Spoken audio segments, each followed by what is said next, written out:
행복한 안식일입니다. 원래 2022년 벌써 네 번째 안식일이죠? 네, 네 번째 안식일을 맞이했습니다. 오늘 사과니까요.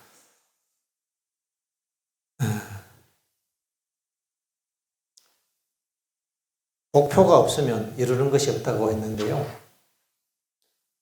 우리는 원래 분명한 영적인 목적과 또 목표를 세워야지 뭔가 이루는 것이 있고 얻는 것이 있지 않겠나 생각을 해봅니다. 원래는 재림의 준비를 완성하는 한 해를 삼았으면 좋겠다 하는 그런 큰 목표를 가진다면 우리의 준비가 더 한 걸음 앞으로 나가지 않겠나 생각을 해봅니다. 창세기 12장의 말씀을 참 좋아합니다. 창세기 12장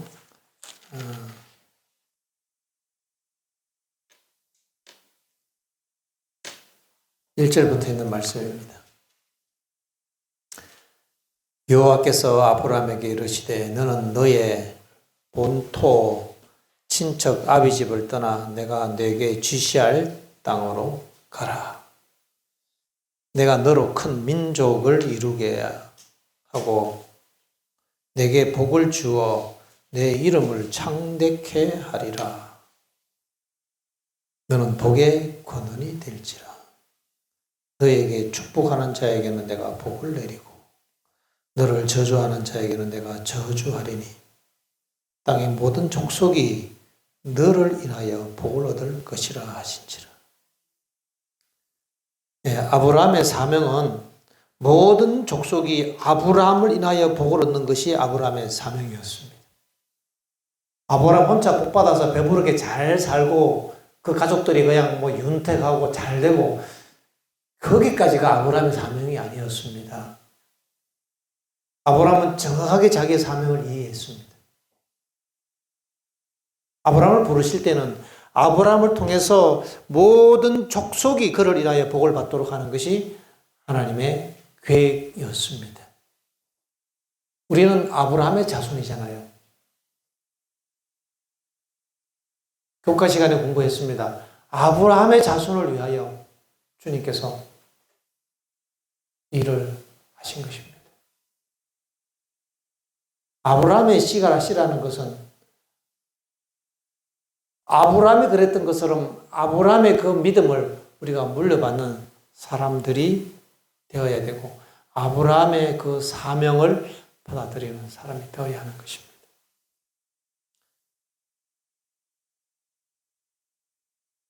우리의 사명은요, 아브라함의 자손인 모든 믿는 사람들에게 주어진 사명은 동일합니다. 물론 구체적으로 세부적으로 들어가면 누구는 간호사를 하고 누구는 선교지에 가서 집을 짓고 누구는 어린이를 가르치고 그것은 다양한 형태의 모습이지 본질적으로 모든 믿는 사람들에게 주어진 공통적인 큰 사명은 동일합니다. 그것은 무엇인가 하면 모든 민족과 모든 족속들에게 모든 사람들에게 하나님의 복을 나누어 주는 것이 우리의 사명이라는 것입니다. 우리는 세상을 복되게 하는 사람이 되어야 합니다. 이 복을 흘러 보내는 사람이 되어야 되는 거예요. 복을 가두면 사회바다가 되고 맙니다. 왜 유대민족이 멸망했습니까? 그들은요, 하나님의 복을 자기들만 받고 싶어 했습니다. 그들에게 주신 사명을 거절하니까 더 이상 사명을 거절하면 구원을 잃어버립니다. 사명을 이루면 구원을 얻게 돼요.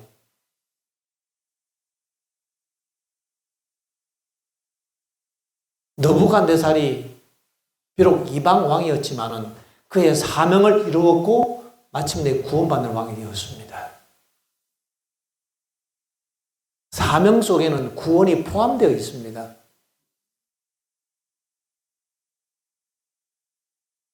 사명 따로 구원 따로 그렇지 않습니다. 우리의 존재가 사명이에요. 우리의 삶이 사명인 것입니다. 우리 부름받은 각자의 그 위치에서 우리가 할 수 있는 그 모든 작은 역량과 재능들, 이 모든 것은 하나님이 주신 사명인데요. 그 사명은 결론적으로 우리에게 말씀하시는 것입니다. 우리는 세상에 복을 흘려보내는 사람이 되어야 합니다. 내 주변 사람들에게, 내 가족들에게, 내 이웃들에게, 내 학생들에게, 내 부모 형제들에게 우리의 복을 흘려보내는 사람이 되어야 돼요. 자꾸 줘야 되는 겁니다. 시대의 순방 1장에 나타난 이 생명의 순환 사이클은요, 주는 것입니다. 이게 사랑이에요. 우주의 질서입니다. 주는 것입니다. 주는 것이 생명의 법칙이라고 했잖아요. 주는 것입니다. 주는 것. 자꾸 주는 연습 우리는 이 땅에서 해야 합니다. 이 일을 위하여 태어났다는 것입니다. 어른들은 혹시 국민교육 현장 옛날에 다 외우셨습니까? 어른들 외우셨죠? 제가 초등학교 가니까 영어를 하더라고요. 우리는 민족 중흥의 역사적 사명을 띠고 이 땅에 태어났다. 저 외웠습니다. 처음에 사명으로 시작하나요? 그냥 태어난 게 아니라 민족 중흥의 역사적 사명을 띠고 태어났다고 그걸 다 암기시켰는데 요새는 그걸 안 해서 사명이 없어요. 요즘 애들이. 집안 잘 먹고 사는 게 사명인 줄 아는데 우리 재림교인도 마찬가지예요. 예전에는 새 천사 기별을 전하겠다고 막 했는데 요새는 어쩌면 내가 구원받고 복받아서 잘 살까? 뭐 요리 사명이 다 죽어버렸습니다. 우리가 태어난 것은 이 세상을 복되게 하고요. 이 세상의 구원이라는 놀라운 축복을 하나님의 복을 막 흘러내보내기 위하여 우리가 이 땅에 태어났다는 것입니다. 아무도 허투루 태어난 사람 없어요. 실수로 태어난 사람 없습니다. 우연히 태어난 사람 한 명도 없습니다. 지금 우리의 사는 모습이 아무리 찌질할지 몰라도 그럴지라도 이 사명을 깨닫는 순간 우리의 삶은 달라지도록 되어 있습니다. 지금 내가 살아가는 모습이 아무리 하찮고 별 볼일 없고 꿈이 없는 것처럼 보일지라도 어느 날 이 사명을 깨닫고 이게 눈에 들어오기 시작하면 그때부터 눈이 반짝입니다. 내가 할 일이 있구나. 오늘 우리 시온이 생일인데요. 하나님께서 특별한 사명을 가지고 이 땅에 시온을 존재하게 하셨다는 것입니다. 각자에게는 사명이 있어요. 이걸 깨닫지 못하고 그냥 대충 가늘고 길게 살다가 죽지. 이건 아무 의미가 없는 것입니다. 우리는 태어나서부터 죽을 때까지 사명이 있습니다. 은퇴가 없어요. 은퇴했으니까 나는 이제 은퇴가 없는 것이 우리의 사명인 것입니다. 나이가 80이 돼도요, 우리에게 사명이 있고요. 나이가 9살이어도 사명이 있는 것입니다. 무슨 사명이요? 하나님의 복을 지금 온 세상에 나누어줘야 되는 사명이 있어요. 주는 것이 사명이 주는 거. 자꾸 퍼줘야 되는 거예요.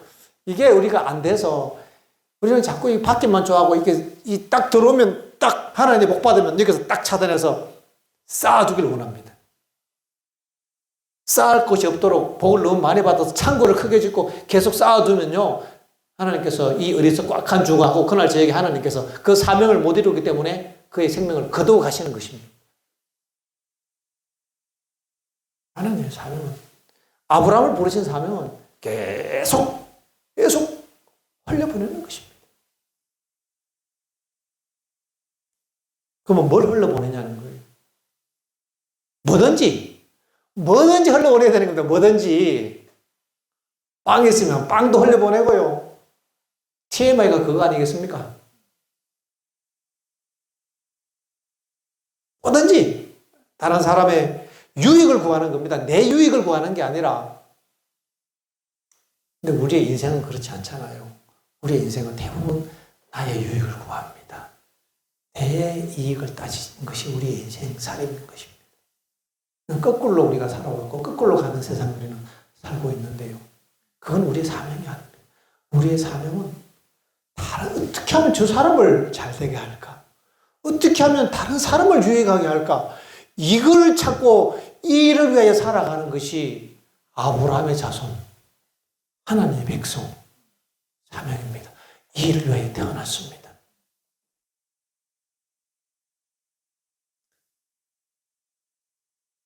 내가 조금 손해보면 막 싸우는 것이 이 세상인데요. 우리도 거기에 익숙해져서 자꾸 그러고 싶어요. 아주 그게 찌들었습니다. 우리의 세포 속에 아주 그게. 그런데 예수님께서는 이 모범을 보여주셨습니다. 다른 사람의 유익을 위하여 사는 것. 나의 유익과 나의 이익이 아닌 다른 사람의 유익을 위하여 사는 것. 자꾸 이렇게 베풀고 나눠주고 다른 사람의 유익을 먼저 생각하고 나보다 남을 먼저 생각하고 이런 사람은요, 세상이 다 좋아합니다. 세상의 바보 같은 삶이지요. 그렇지 않나요? 세상 사람들이 볼 때는 정말 바보 같은 삶입니다. 그런데 나눌 수 있다는 게, 줄 수 있다는 게 어딥니까? 주면 주라 그리하면 주실 것이요. 줘야지. 우리는 받아야 준다고 생각하는데 주님께서는 주라 그리하면 주실 것이요 되는 것입니다. 줘야지. 복은 나눠줄 때 생기는 것입니다. 없어도요, 퍼내면 나오는 게 복입니다.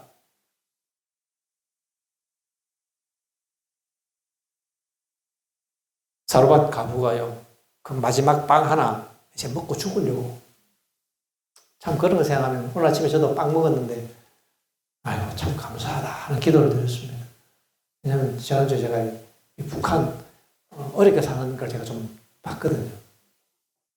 하나님 이 빵 감사합니다 하고 제가 먹었습니다.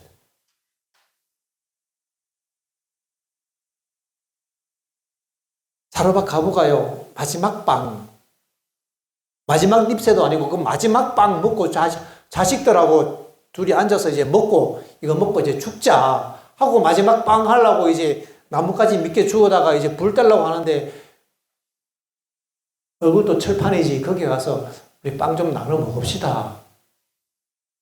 이게 하나님의 역사입니다. 우리 같으면 화가 날 거예요. 그렇지 않겠어요? 정말 때려주고 싶을 거예요. 먹고 죽으려고 하는데 그거 나눠 먹자고 그러니 얼마나 화가 나겠습니까? 보통 사람 같으면 아마 뭐 그냥 그 정도로 갖다가 확 비웠을지 몰라요. 그죠? 너무 화가 나서. 그런데 그거 나눠주라. 그래서 믿음은 주는 것입니다. 믿기 때문에 주는 것이죠. 사르밧 가부가 하나님을 믿었기 때문에 준 것입니다. 주니까 그것이 공급되는 거예요.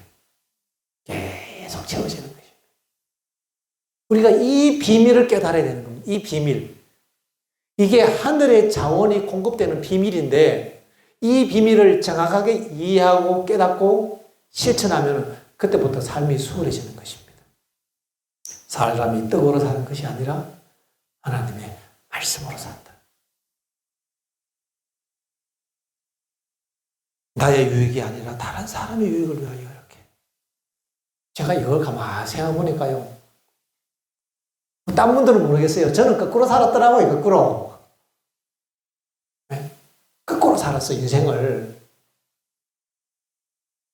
다른 사람의 유익을 위하여, 다른 사람의 행복을 위하여 뭔가 나눠주려고 그 목표와 그 목적을 가지고 그 방향으로 살았어야 되는데 그거 하는 척 하면서 나도 살고 보자.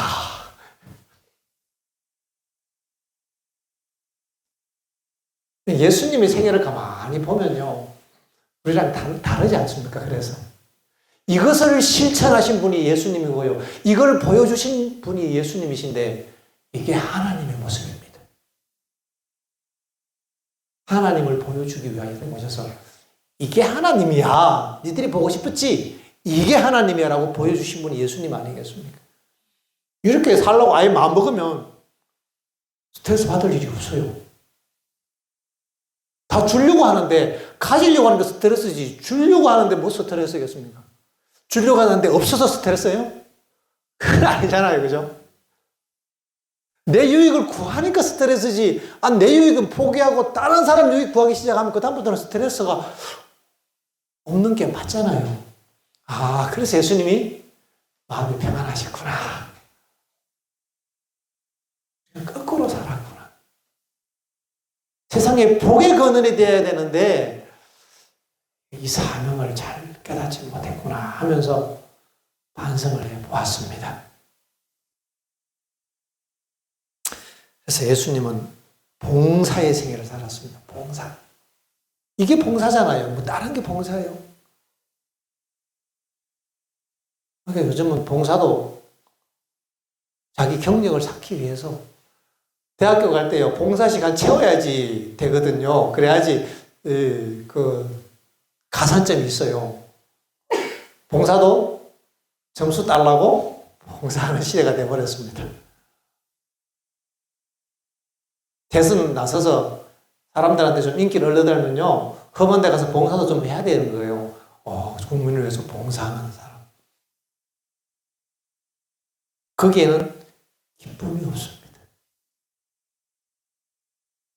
왜냐하면 내가 이만큼 했으면 지도 이만큼 해야지. 염치가 있어야지. 쟤는 받아 먹기만 하고. 내가 이만큼 했으면 쟤는 당연히 이만큼 요거 계산하고 하니까 기쁨이 없어요. 근데 그건 우리의 사명이 아니고, 우리의 사명은 그냥 다른 사람의 유익을 위하여 일하는 것, 이것이 목적이고 이것이 사명이라면 그것 자체를 통해서 나는 지금 사명을 이루고 있다. 이걸 깨닫는다면 기쁨이 있지 않겠습니까? 나는 지금 태어난 내 인생의 목적을 내가 지금 이루고 있다. 빵 하나 나눠주면서 나는 오늘 하나님의 사명을 이뤘으니까 내 존재의 이유가 있는 거예요. 다른 사람의 유익을 위하여 내가 다른 사람을 돕기 위해서 뭔가를 했다면 그것은 내가 제대로 인생을 사는 것입니다. 하나님의 뜻을 이룬 것입니다.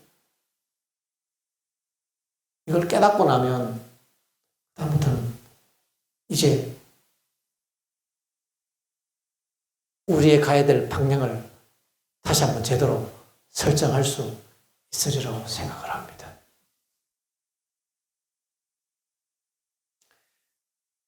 오늘 교과에 나온 얘기입니다. 시대의 소망 649페이지. 그리스도는 모본을 통하여 봉사하는 것이 무엇을 의미하는지 가르쳐 주시기 위하여 우리의 모본이 되셨다.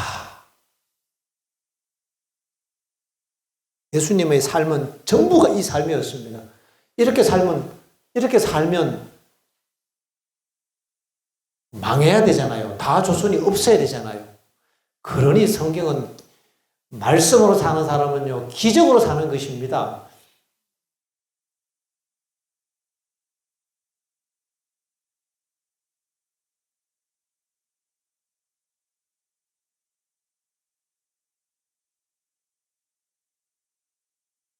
우리가 하늘에 갈 때는 품성만 가지고 가는데, 신앙생활은 신의 성품에 참여하는 것이고 예수님의 품성을 담는 것이고 뭐 사랑과 희락과 화평과 오래 참음과 자비와 양성과 온유와 충성과 절제니라 성령의 9가지 열매를 맺어야 된다. 고린도서 13장의 그 말씀을 우리가 사랑을 실천해야 된다. 그 얘기가 이거더라고요. 이타적인 사랑을 하는 거예요. 그게 품성이에요. 그게 품성. 사명이 품성입니다. 그러니까 우리의 사명은 행동 넘어서 품성인 것입니다. 그거 배우는 것이고 연습하는 것입니다. 다 주니까 헌신적인 사랑이죠. 헌신적인 사랑. 엄마한테도 이 헌신적인 사랑이 없어요. 있는 것 같아도 하나님이 강제로 넘어나와서 본능적으로 하는 것이지 성령으로 거듭나지 않으면 안 돼요. 그래서 예수를 믿는다고 하는 것은 그런 예수의 사명을 우리가 받는 것이고요. 예수님의 그 마음과 인격을, 생명을, 하나님의 DNA를 우리가 받아서 하나님의 자녀가 됨으로 그분과 형제가 되는 것입니다. 그래서 예수의 삶을 우리가 살아내는 것입니다.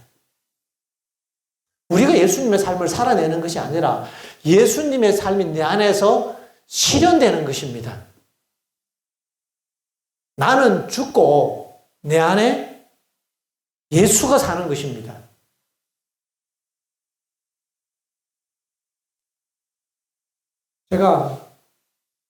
어제 제가 가만히 생각해 보니까요.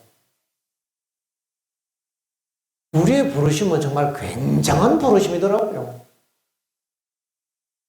그냥 이렇게 예수 믿고 잘 살다가 복 받고 살다가 그냥 죽는 게, 그러다가 어째 뭐 믿음 좋으면 구원 받고, 뭐 이게 아니더라고요. 예수 믿는 게. 그게 아니고, 천지를 창조하신 하나님이 이 껍데기에, 우리 이 몸 속에, 이 형태 속에 그분이 들어오셔서 하나님으로 살아내는 것이 우리의 부르심이더라고요. 우리는 이 땅에 살아가는 삶의 사명은 하나님으로 살아내기입니다. 인간으로 살려고 우리가 부름받은 게 아니라 하나님으로 살려고 우리가 부름받은 것입니다. 우리가 아까 지금까지 했던 얘기는 이거 인간으로 불가능한 얘기 아니겠습니까? 이거는 신의 얘기예요. 하나님이 아닌데 하나님처럼 살려고 연기하니까 힘든 거지 않습니까? 연기의 삶은요, 금방 뽀록 나고 애들 말로 힘들어요. 신앙의 삶은 힘든 삶이 아니거든요.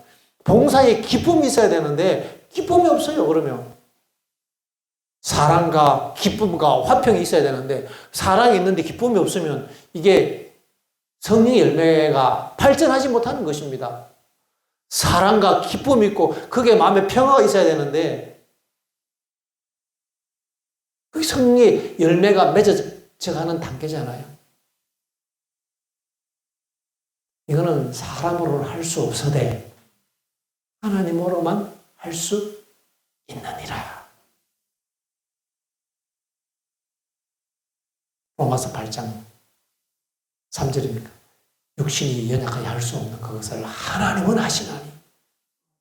우리는 신적인 역사, 하나님의 역사를 보기 위하여 이 땅에 태어났습니다. 우리는 신이 되기 위해 태어났지. 그저 인간으로 살다가, 인간답게 살다가, 인간적인 모습 보이면서, 아, 그 사람 참 인간적이야. 그래 살다가 죽기 위해 태어난 게 아닙니다. 우리는 신이 되기 위해 태어난 것입니다. 신의 껍데기가 되기 위해 태어났다는 것입니다. 신의 몸이 되기 위해 태어난 것입니다. 몸이 되기 위해서 우리 몸을 주님께 드려야 합니다. 우리의 마음을 주님께 드려야 합니다. 그분의 껍데기가 되기 위하여. 그래서 우리는 새로운 존재, 신적인 존재가 되어야 하는 것입니다. 신적인 존재. 우리는 존재가 되어야지 그저 역할의 끝이다 보면요, 이 신앙의 기쁨도 없고 힘이 드는 것입니다. 위선자가 되는 거예요. 위선자가. 우리는 이제 하나님의 자녀인 척하고 살아가는 것이 아니라 하나님의 자녀가 되어야 되는 것입니다. 신의 DNA가 우리 안에 살아 움직여야 돼서 실제로 우리는 신의 성품을 소유한, 신을 정말로 내 안에 소유한 존재가 되어야 되는 것입니다. 우리의 부르심이 굉장하지 않습니까? 그냥 괜히 태어난 게 아니더라고요. 그냥 이렇게 살다 마친 인생이 아니에요. 나이가 어렸든지 나이가 80이라도 상관없지 않습니까? 여기서 언제라도 시작할 수 있습니다. 오늘 시작할 수 있는 것입니다. 오늘. 우리는 오늘 구원을 이루어야 하는 것입니다. 오늘. 구원은 오늘 이루는 것이지 1년 뒤에 이루는 게 아니잖아요. 구원을 이룬다고 하는 것은 바로 우리가 신의 껍데기가 되는 것이, 바로 신의 몸이 되는 것이 바로 구원을 완성하는 것입니다. 이루는 것입니다. 그래 되면 지금 얘기했던 이 복의 통로가 저절로 되는 것입니다. 저절로. 되기 위해서 우리는 목표를 설정해야 합니다. 아, 나는 이 세상에 이 복을 끼치는 존재가 되도록 사명을 갖고 태어났구나. 우리는 이런 이 우주적인 사명을 가지고 이 땅에 태어난 것입니다. 우리는 세상을 구원하기 위하여, 세상을 복되게 하기 위한 역사적 사명을 띠고 이 땅에 태어났습니다. 우리 존재는요, 보통 존재가 아니에요. 자존감을 갖게 되시길 바랍니다. 우리는 뭐 공부도 못하고 뭐 가진 것도 없고 뭐 잘나지도 못했는데, 그렇지 않습니다. 우리는 하나님으로 살기 위해 이 땅에 태어났기 때문에 어깨 딱 펴고 자신감을 갖고 살아야 하는 것입니다. 왜요? 우주를 창조하신 하나님의 아들로 살도록 부름받은 것입니다. 우리 살아가는 삶이 의미가 있어요. 이걸 깨닫기 시작하면요, 삶에 의미가 있고 가치가 있는 것입니다. 뭘 해도 좋아요. 우리는 자꾸 이 땅에서 뭐가 되고, 뭐 얼만큼 가졌고, 뭐 어떤 지위에 올랐고, 내가 과거에 어떻게 살았고, 자꾸 그걸 따지는데 그건 아무 가치가 없는 것입니다. 그게 뭐예요? 그래서 대통령 하면 뭐합니까? 그래서 감옥에 갔다. 어째라고요? 사람들은 크게 목숨 거니까, 그 사람 과거에 뭐 했대. 그러니까 명함할 때 옛날에 전 대통령 특보. 우린 자꾸 그거 명함에 내밀고 싶은 거예요. 그걸로 세상은 먹어주니까. 왜냐하면 그게 전부 이 세상이잖아요. 그것밖에 없는 인생이니까 그런 것입니다. 이런 이 삶의 가치와 존재를 모르기 때문에, 그렇기 때문에 그런 사람들은 우리가 불쌍해 보고, 모르니까. 저기 다니까. 그들에겐 거기 다잖아요. 다니까 그럴 수밖에 없는 거죠. 근데 우리는 거기 다가 아니지 않습니까? 우리는 정말 거룩한 부르심을 받은 것입니다. 우리의 높은 부르심을 우리는 기억해야 되는 것입니다. 이 땅으로 그저 평범한 인생으로 살다가 갈 것이 아니라, 예수님이 이 땅에 오셨을 때요, 평범한 인생으로 30년을 사셨잖아요. 그것도 이름 없는 나사렛 목공소에서 의자 부러진 거, 삽자로 부러진 거 고쳐서 배달하면서 예수님은 택배에서 택배 고쳐갖고 배달해주는 택배까지 다 했어요. 그런데 어떤 직업을, 농사를 지었다, 뭐를 했다, 그게 중요한 게 아니라 어떤 존재로 살았다, 그것이 중요한 것입니다. 예수님은 하나님으로 사셨습니다. 선생님은 어떻고, 학생이면 어떻고, 농부면 어떻고, 선교사면 어떻습니까? 거기에 하나님으로 살지 않으면 다 껍데기고 의미가 없는데요. 우리의 삶의 의미는 하나님으로 이 땅을 살아내기입니다. 하나님으로 살아내기. 그런 사람은 내가 한 게 아니니까 겸손할 수밖에 없지요. 하나님을 닮고 있는데 마치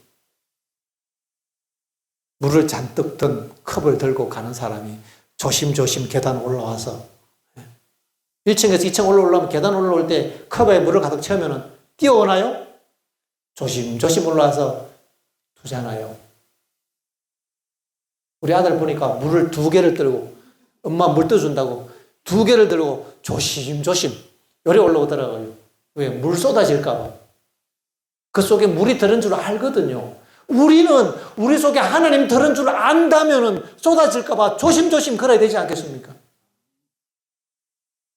이게 믿는 거예요. 하나님 진짜 계신 걸 믿어야 되는데 그걸 안 믿으니까 까부는 거죠.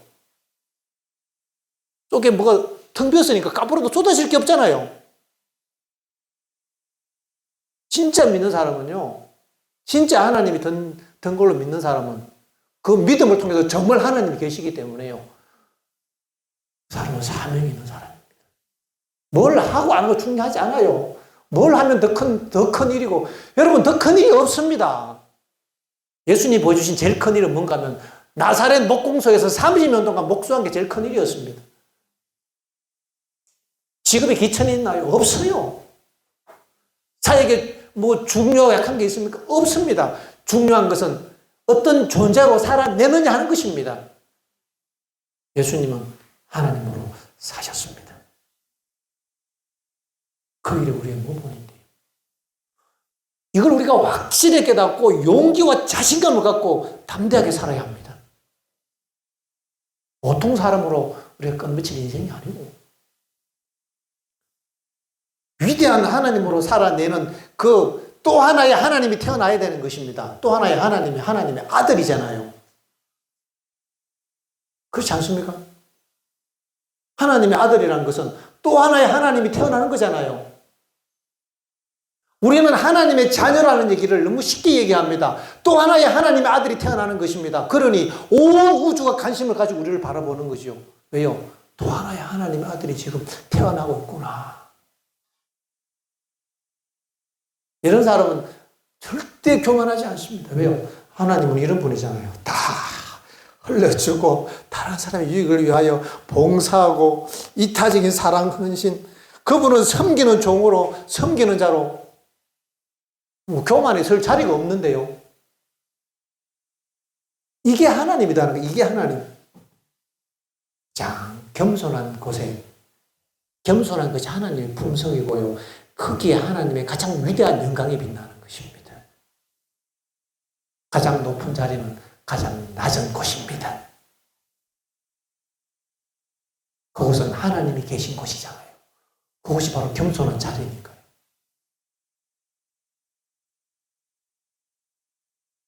그래서 구원받은 사람들이 하늘에 가서 면류관을 벗어서 주님 발 앞에 내려놓고 주님, 어찌다가 제가 하늘에 다 왔습니까? 깜짝 놀라면서 하나님, 내가 하늘에, 이건 다 하나님 선물입니다. 하나님의 은혜입니다. 하면서 모든 영광과 존귀와 감사를 그분께 돌리는 것입니다. 진심으로 드리는 거, 진심으로. 그게 다 주님이 하신 것 아닙니까? 나 같은 죄인이 하나님으로 이 땅에 한번 살아내다니, 이건 완전 신분 상승이 아니라, 이건 뭐 표현할 단어가 없어요. 그거 알려주려고 천년계 가운데요, 군뱅이를 매미로 만드시는 그런 이 신분 탈피의 실물교훈을 심어 놓으신 것입니다. 군뱅이가요, 하늘을 나는 매미가 되잖아요.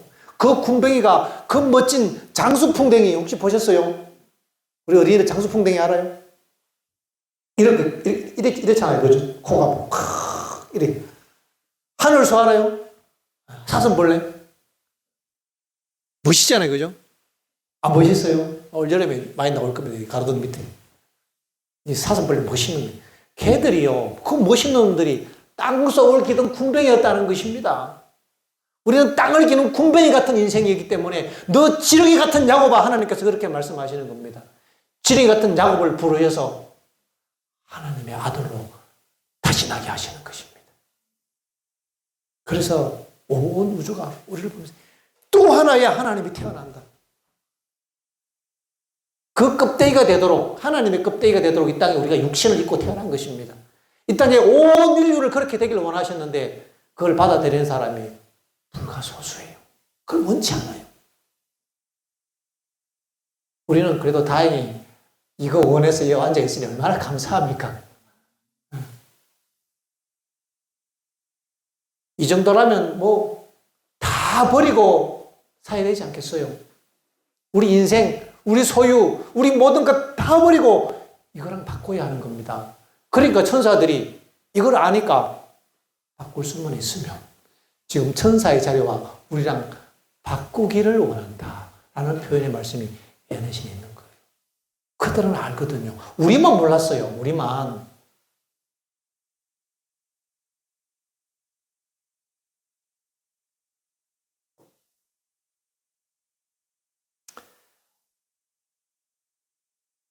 우리에게 주신 매일의 삶은 바로 이런 하나님으로 살아내도록 하는 다양한 환경 가운데서, 다양한 경험 가운데서, 다양한 위치에서 하나님으로 살아내도록 하기 위하여 계획하신 하나님의 섭리의 사건임을 기억하게 되시길 바랍니다. 뭐라도 좋습니다. 문지기라도 좋지요. 여러분, 교회에 오게만 한 것도 교회 못 오게 안 하면 감사하십시오. 안 그래요? 저희 아버지가 그러더라고요. 교회에서 못 오게만 해도 감사하지.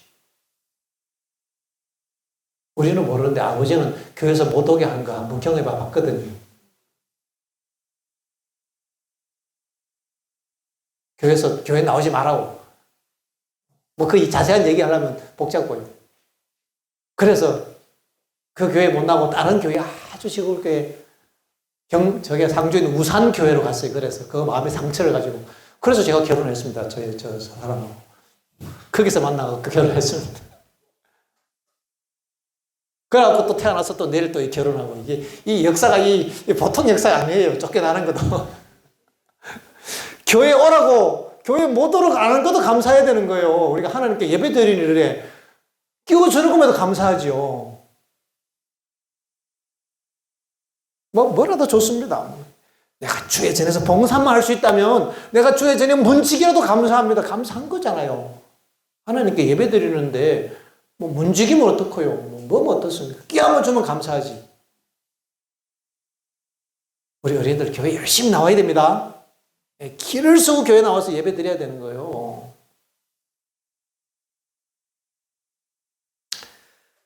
우리가 부름받은 그 모든 장소는 하나님께서 특별한 목적과 계획 속에서 우리에게 지정하신 선교지임을 기억하게 되시길 바랍니다. 그곳이 바로 우리의 사명의 장소입니다. 부름받은 그 위치가 바로 사명의 장소예요.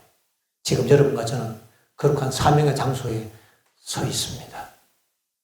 그걸 인하여 감사하시고 그 사명을 기억하시고 그곳에서 하나님의 사명을 이루게 되시길 바랍니다.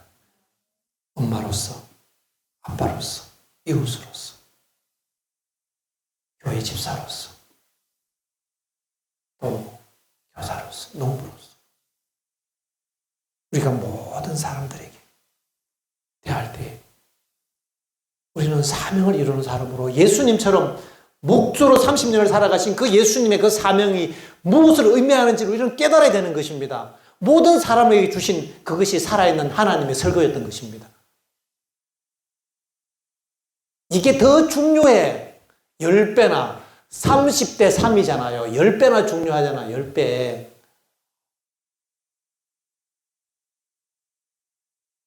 근데 우리는 자꾸 예수님의 그 공중봉사만 생각하고 그 30년의 생애는 자꾸 중요하지 않은 것처럼 생각하는데요.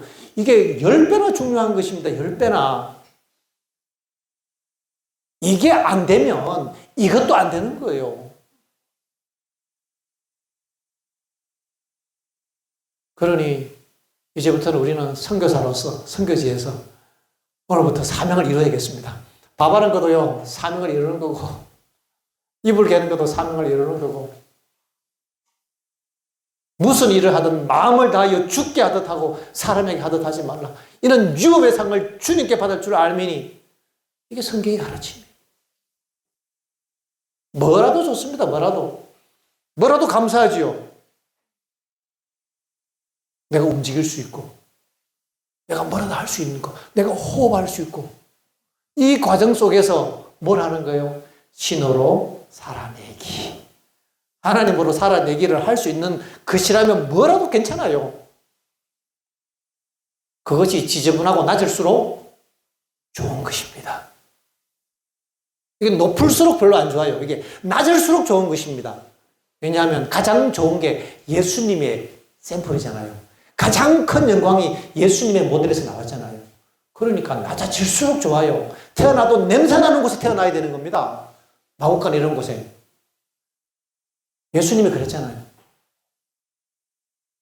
좋은 동네 사는 게 아니라 안 좋은 동네, 가장 달동네 사는 게 가장 좋은 거예요.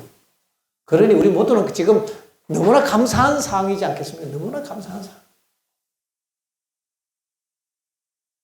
우리가 부름받은 그 장소에서 하나님을 신뢰해야 합니다. 하나님께서 나를 위하여 이곳을 선택하셨다. 난 이곳에서 사람들을 복되게 하고 하나님 복을 흘려내보내주는 이 사명을 내가 이루어가야지. 내 안에 줄 게 없으면 누구라도 줘야 돼요? 가장 귀한 복을 내 안에 계신 하나님 주는 거예요. 하나님 줄까? 그럼 사람이 뭔 얘기인지 모르잖아요. 우리는 하나님을 나눠주는 거, 예수를 나눠주는 거, 이게 진정한 선거사 아니겠습니까? 가진 건 없지만 금과 은은 내게 없어도 내게 있는 것 한 가지밖에 없다. 나사렛 예수! 요한과 베드로가 가진 게 없었잖아요. 돈 달라는데 줄 돈이 없어요. 그러니까 내가 가진 건 없어도 내가 가진 게 한 가 있다. 내가 예수를 가지고 있다. 예수 줄게. 예수 주니까 그 사람이 일어나 걸었습니다. 우리는 나눠줄 예수를 가져야 합니다. 없을수록 좋아요. 많이 가지면 그거 나눠주느라고 이제 예수 나눠줄기 바쁜데 없으니까, 가진 게 예수밖에 없으니까 예수 나눠주니까 없는 것도 괜찮아요.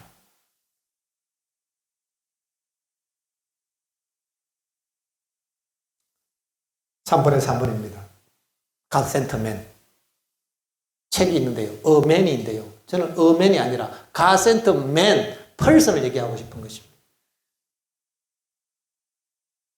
우리가 만나는 모든 사람들은요, 하나님이 나에게 보내신 사람이라는 것을 기억해야 합니다. 그것이 사명입니다. 사명을 이루라고 그분이 우리에게 보내셨습니다. 우리를 기분 나쁘게 했던 그 사람, 내 자존심을 짓밟고 나를 무시했던 그 사람 알고 봤더니 하나님이 보내신 사람이었는데 그걸 갖고 우리가 불평했다 이 말이에요. 하나님이 보내신 사람인 것을 갖고.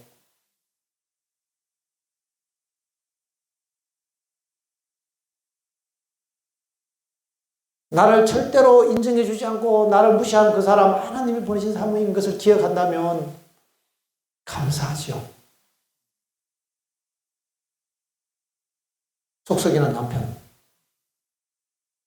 바지 끓는 아내, 말 안 듣는 자식, 남 배려하지 못하는 이웃, 모두가 다 하나님 보내신 God sent man이라는 것을 기억하게 되시기를 바랍니다. 이것만 갖고 설교를 또 한몇 시간 해야 되는데, 이게 얼마나 중요한 얘기입니까? 그죠? 이것이 우리의 사상이 되도록, 귀에 못이 박히도록 우리가 들어야 돼요, 이거는요.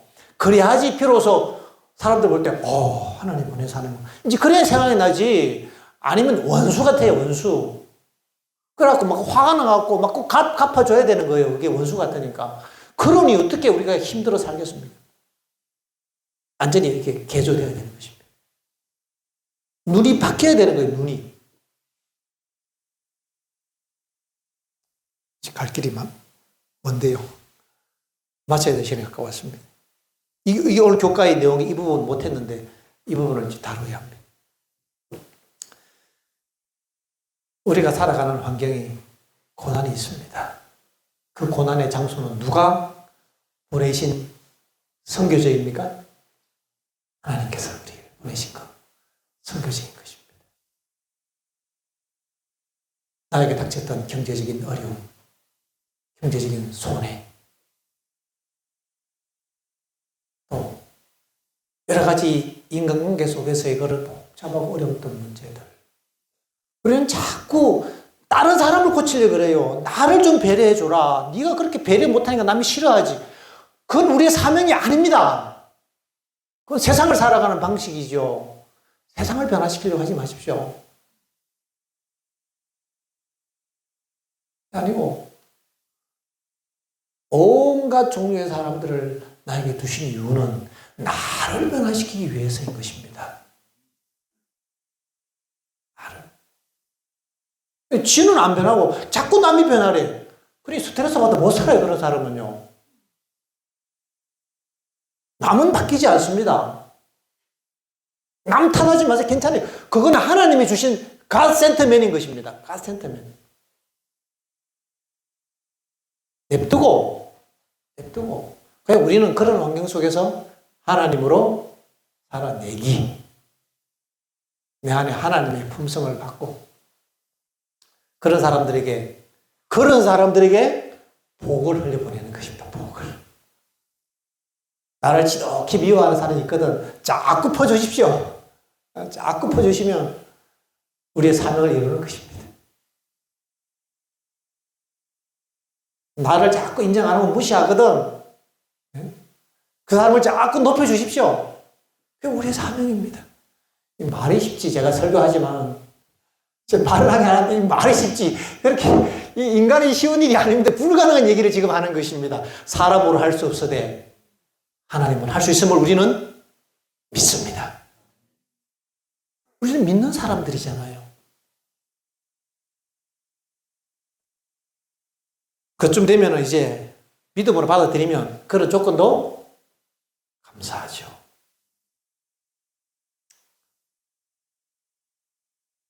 벽창호 같은 남편도 감사하고, 말 안 듣는 자식도 감사하고, 이해할 수 없었던 그 모든 환경도 믿음으로 받아들이면 거기서 답을 찾으려고 하지 말고, 우리는 하나님은 절대 이 모든 것들을 공개하지 않고 결론적인 답을 주셨어요. 마침내 너를 복 주시려 하심이라. 신명기 8장에 나오잖아요. 이해가 안 돼도 괜찮아요. 마침내 너를 복 주려 하심이라. 이 모든 고난과 광야의 길은 결론은 났어요. 그러니까 지금 그게 내 머리로 이해가 안 돼도 마침내 복 주려 하심이니까 하나님 믿습니다. 이게 믿는 거, 이게. 믿음이라는 단어를 이럴 때 쓰는 것입니다.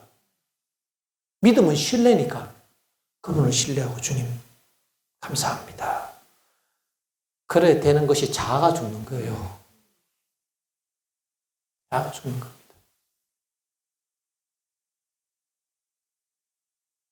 우리는 뭐 하면요, 누가 자꾸 이렇게 인정 안 해주면 내가 자꾸 얘기하고 싶어요. 내가 이만큼 했어. 내가 이런 거 했어. 내가 이렇게 힘들었어. 나 너무 힘들어. 그 얘기 뭐예요? 봐달라는 얘기잖아요. 인정해달라는 얘기잖아요.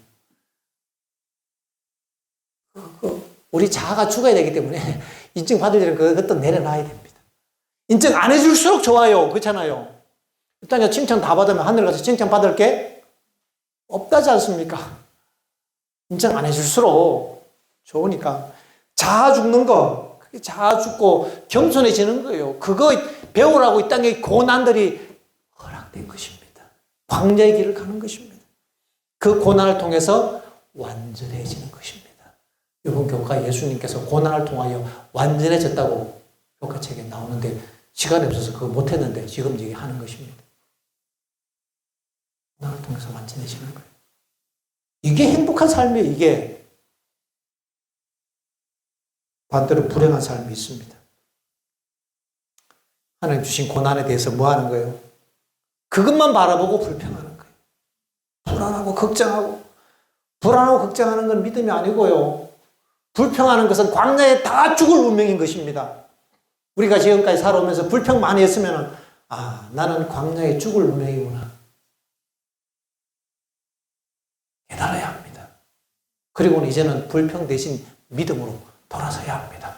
불평 대신 감사로, 살아있음에 감사하십시오. 하나님으로 살아내기 하려고 하면 살아있어야지 살아내기를 하든지 말든지 할 거 아니겠습니까? 그죠? 살아있음에 감사하고, 먹을 떡이 있음에 감사하고.